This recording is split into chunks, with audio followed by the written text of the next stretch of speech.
Le mois de mai touche à sa fin, mais les informations sportives ne finissent jamais sur Communication Plus Télévision. Mesdames et messieurs, bonsoir à toutes et à tous. On se retrouve pour une nouvelle édition de votre magazine d'actualité sportive InfoSport. Alors, restez avec nous parce qu'on va tout déballer ensemble avec vous.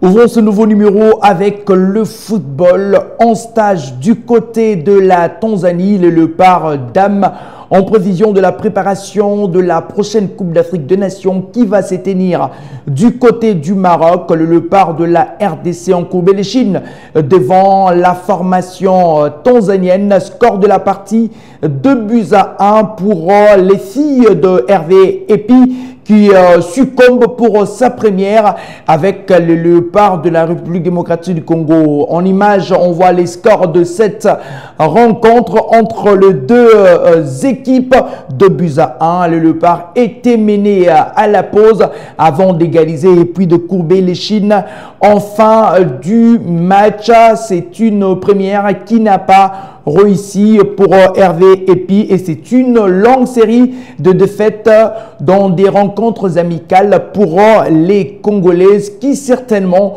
auront la chance de jouer cette même formation lors de la manche retour au mois de juin déjà et pour tenter de renouer avec la victoire en amical 2-1. Les Léopards dames ont chuté devant la formation de la Tanzanie. Et après cette défaite, on va revenir d'ailleurs sur les différentes séances d'entraînement, mais surtout l'interview accordée par ces nouveaux sélectionneurs de Léopard dames. Il faut se donner les moyens nécessaires, avoir un groupe compétitif pour aller jouer cette CAN du côté du Maroc, sachant que le Léopard de la RDC vont affronter le Maroc, les pays organisateurs pour la première rencontre prévue le 5 juillet. C'est déjà, ça sera pour le camp de la première sortie de deux équipes et ça sera un match déjà important. Jouer les pays organisateurs, ça n'a jamais été facile. On revient en image sur cette interview et que les sélectionneurs avaient accordé avant d'ailleurs les matchs de ce soir contre la formation tanzanienne.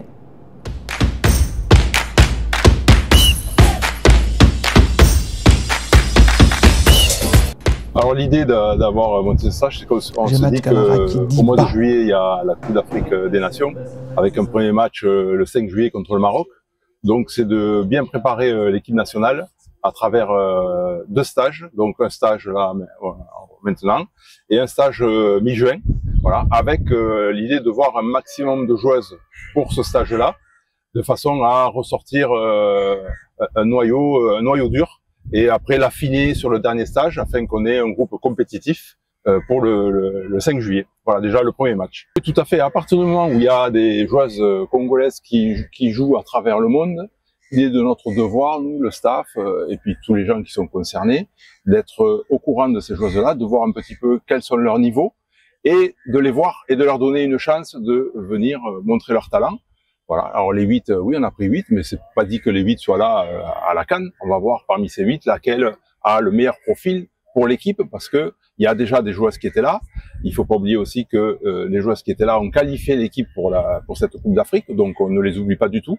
Donc c'est vraiment la méritocratie qui va primer, voilà, et l'équilibre de l'équipe, voilà, qui sera dans les 21 joueuses plus les 3 gardiennes, voilà.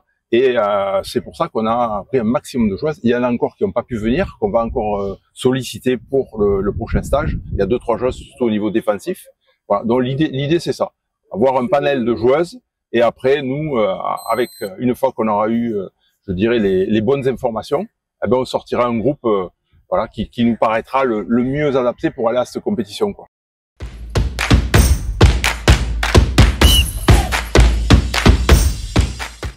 Il faudrait encore beaucoup d'énergie pour ces dames afin de parvenir à faire une bonne prestation lors de la manche retour contre la formation tanzanienne, mais qu'à cela ne tienne le score. Au-delà de tout, c'est la compétition en vue pour le mois de juillet contre la formation marocaine. Il faudrait mieux négocier cette CAN. On va parler de la Ligue nationale de football. La phase devient de plus en plus amplement disputée, cette première phase des playoffs, avec au niveau de classement, un classement serré après presque 9 journées.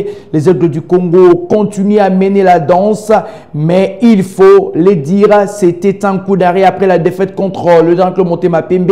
Les Aigles du Congo n'ont pas réussi à gagner lors de la prochaine rencontre contre l'Academy Club Rangers, mais cela n'empêche, cette équipe occupe la première position avec 9 points, avec 19 points.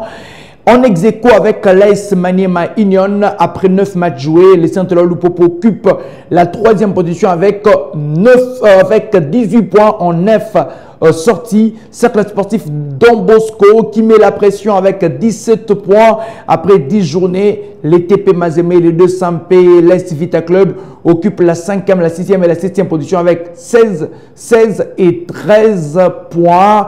Attention à celui qui va chuter avant cette première manche, plus que jamais serrée.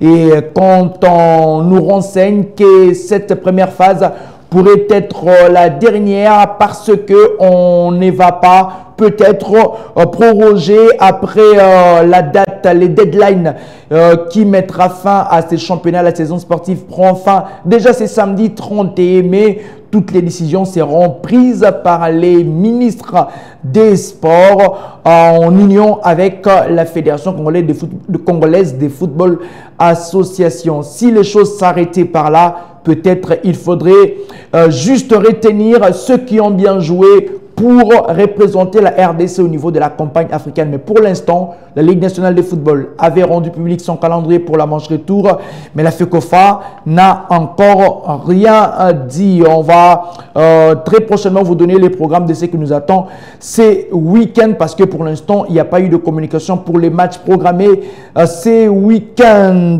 Et après, on va rester dans le football. Après les sports d'élite, la Ligue nationale de football, on va parler entente urbaine de football de Kinshasa dans la zone Kilimani, où la formation du football club Patronage, cette équipe qui a formé un grand joueur comme Gauthier Kabongo Kasongo, a fini 2e du championnat édition 2024-2025. Et pour ces derniers matchs, il fallait bien sûr la présence d'un de ses cadres, lui qui a été formé dans cette équipe, Gauthier Kabongo Kasongo, qui était venu assister ces jeunes et qui pratiquent un très bon football. C'est un retour à ses sources pour celui qui a joué pour le Léopard de la RDC et pour la formation des Amalek. Kabongo Kasongo n'a pas mis dans les oubliettes sa source, était sur terrain. C'était d'ailleurs au terrain Okal où il a assisté à la victoire de son équipe pour cette dernière rencontre. On va suivre cet élément où on peut bien sûr le voir en image et aussi l'interview qu'il a réussi à accorder après cette rencontre.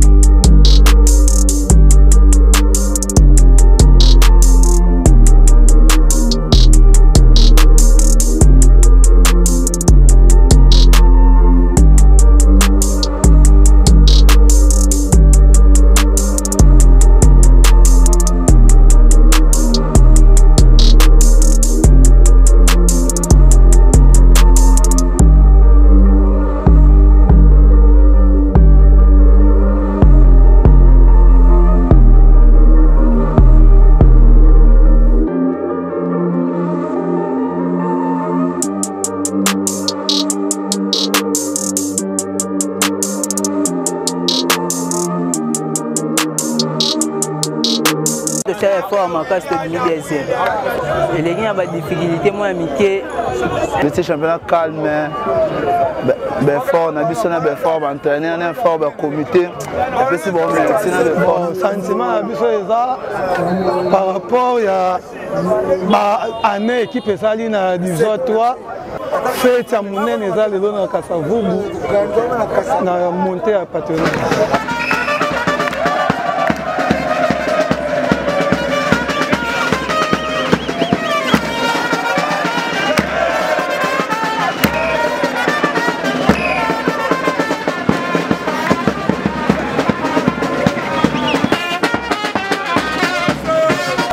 La carrière, tout ça, tout dans la place de Bandaki.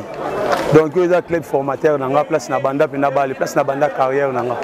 Les lots, ça fait au moins 15 ans pour battre la division. Donc, il y a une famille, papa, maman, un club qui est liboso pour le la carrière.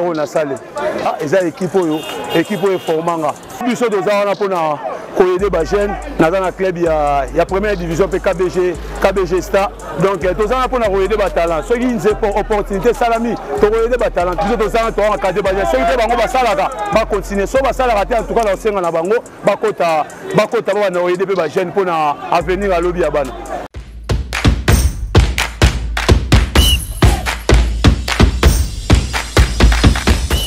Gauthier Kabongo Kasongo qui appelle aussi à toutes ces grandes stars de la RDC qui sont sorties de ces footballs zélotiques de penser à l'encadrement dès la jeunesse. C'était pour lui aussi une occasion de venir encourager ces jeunes qui peuvent aussi faire la carrière que lui a fait. Mention spéciale à Kabongo Kasongo. Vous savez que le grand jour va certainement arriver et il est arrivé, c'est ce 31 mai que l'Europe va assister à la finale de la Ligue des Champions entre l'Inter de Milan et le Paris Saint-Germain. C'est le jour de la finale, c'est samedi 31 mai où les deux équipes vont s'affronter. Les titres laissés par le Real Madrid sera en jeu. On va nous aider avec ces images d'illustration.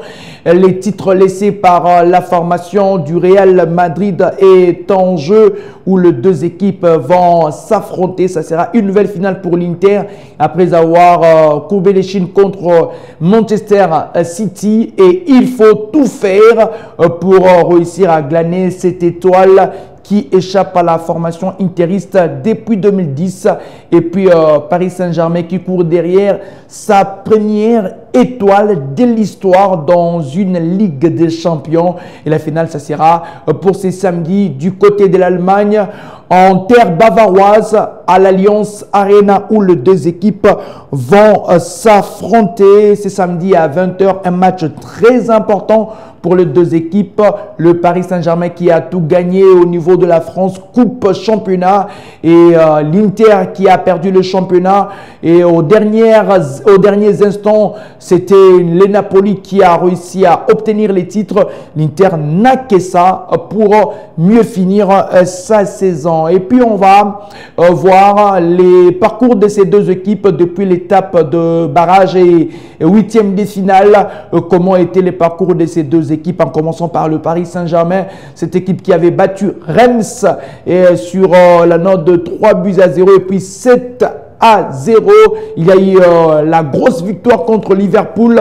Cette équipe a battu une équipe qui était intraitable. Et puis la victoire contre Aston Villa, une autre équipe anglaise.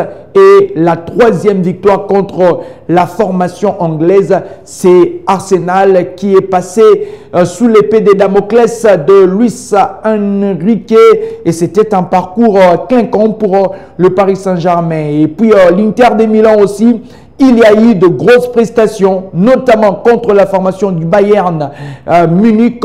Une victoire lors de la manche aller avant de finir avec un nul. Et puis la grosse victoire contre le Barça qui était une équipe très en forme. 3 buts partout lors du match aller, 4-3 lors du match retour, sans oublier la victoire en aller et retour contre la formation du Feyenoord. La finale, c'est samedi à 20 h entre l'Inter de Milan et les Paris Saint-Germain. Alors, mesdames et messieurs, restez avec nous parce qu'on va vous proposer la revue de presse.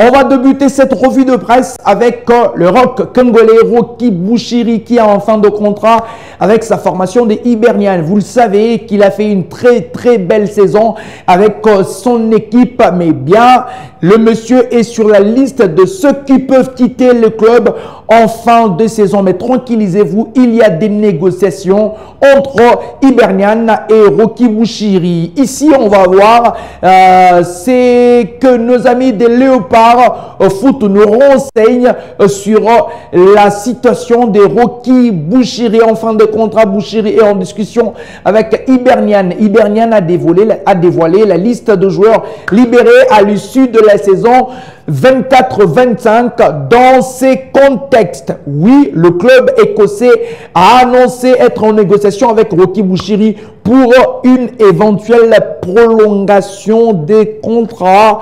On espère que Hibernian va le renouveler. Voyant la saison qu'il a réussi à faire, certainement il ne peut pas être libéré. On lui souhaite bonne chance. Bouchiri va peut-être continuer en Écosse ou peut-être s'il a d'autres offres, il peut aller à l'étranger. Vous allez vous souvenir toujours et à jamais de ces messieurs. C'est Jean-Florent Ibenge. D'abord, avant que je ne puisse vous donner cette information, après son interview accordée à nos amis de la radio-télévision nationale, volume 2, RTNCD, vous allez comprendre. Ibenge qui a gagné le championnat en Mauritanie parce que son équipe qui est du côté, qui naturellement vit du côté du Soudan avec la situation cataclysmique, cette équipe de Al Hilal s'est déportée du côté de la Mauritanie pour jouer les championnats. Et parce qu'il a un sang de vainqueur, Jean-Florent Ibenge a réussi à obtenir un autre trophée dans son palmarès. Mais ici, comme nous renseignent nos amis les meilleurs du sportif congolais, Florent Ibenge revendique être celui qui a remis la Coupe du Monde dans la pensée des Congolais. Il a dit, je cite, « Avant moi, personne n'y croyait à une Coupe du Monde, mais il a fallu qu'on arrive pour les faire et redonner l'espoir à tout un peuple. » Et voilà, aujourd'hui, a déclaré Florent Ibenge à la RTNC2, rapporté par nos amis, les meilleurs du sportif congolais. Alors, les amis, pensez-vous que Ibenge a-t-il raison? C'est celui qui a redonné le goût d'imaginer, de penser être près de la porte, être d'ailleurs à la porte de cette Coupe du Monde. On va se rappeler de ces matchs contre la formation tunisienne où la nation tout entière avait gardé son souffle. Ces matchs où le Léopard de la RDC mené sur la note de 2-0. Vous connaissez ces souvenirs lancinants. Le Léopard de la RDC s'est fait rattraper et était à la porte des sorties, n'ont pas réussi à jouer la Coupe du Monde. Et c'est grâce à ces messieurs qui a eu ces goûts. Vous savez qu'on a aussi manqué les prêts et le barrage contre le Maroc. On connaît l'histoire, le Maroc qui avait réussi à jouer les demi-finales de la Coupe du Monde. C'était avec Cooper et on est presque sur un bon chemin avec Sébastien Desabre. Ces messieurs dit tout haut, Jean-Florent Ibenge, qu'on doit beaucoup de respect. La carrière de ces messieurs, il a réussi à gagner avec Berkane un trophée. Il a gagné aussi la coupe. Il a gagné aussi le championnat. Beaucoup de respect pour ces grands messieurs. Jean-Florent Ibenge, c'était juste une manière pour vous informer ce qu'il a dit. Alors vous, pensez-vous qu'il a raison ou il n'a pas raison? Avant de boucler cette revue de presse, mesdames et messieurs, on va parler d'un transfert officiel. Ça y est, c'est fait. Trent Alexander-Arnold va jouer pour le Real Madrid jusqu'en 2031. C'est un très bon coup. En provenance de Liverpool, notre ami Fabrizio Romao officialise de la même manière que le Real Madrid l'a annoncé dans un communiqué. Le Real Madrid signe Trent Alexander-Arnold et jouera la Coupe du Monde de club. Contrat jusqu'en juin 2031, alors que le Real Madrid voit Trent comme le meilleur du monde. Il manque une pièce à son puzzle. Le Real a déboursé 10 millions pour avoir 30 jusqu'en 2031 et ce joueur va jouer la Coupe du Monde des clubs. C'est un sacré coup pour tous les merengues. Vous savez que Daniel Carvajal a été un tout petit peu maudit par de blessures cette saison. Il va certainement compenser quand on sait qu'il y avait Vasquez qui jouait à droite. Et c'est monsieur qui va enfiler le maillot du Real Madrid cette saison. Et déjà pour la Coupe du Monde de club qui débute le 15 juin prochain. C'est un bouffé, excusez-moi, c'est une lueur d'espoir pour cette équipe du Real Madrid qui n'a gagné que 2 trophées pour cette édition. Pas de championnat, pas de coupe, pas de Ligue des Champions. Alors, on va mettre un point final à cette revue de presse. Mais avant que nous puissions clôturer tout bouclé, venez avec moi.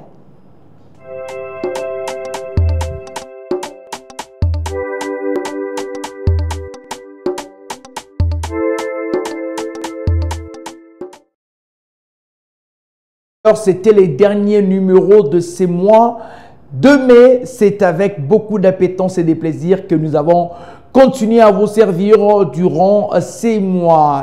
On s'est dit au revoir, mais pas adieu, puisque dès le mois de juin, nous allons vous offrir ce qu'il y a de meilleur. Merci à la grande équipe qui nous a soutenus. Le travail en équipe et en régie de Jérémy Fouetta, Silver et aussi Vital Emmanuel pour le bon déroulement de cet InfoSport. Merci à Jacob Kayan qui était derrière les différentes caméras. Quant à moi, je vous dis au revoir et à très bientôt.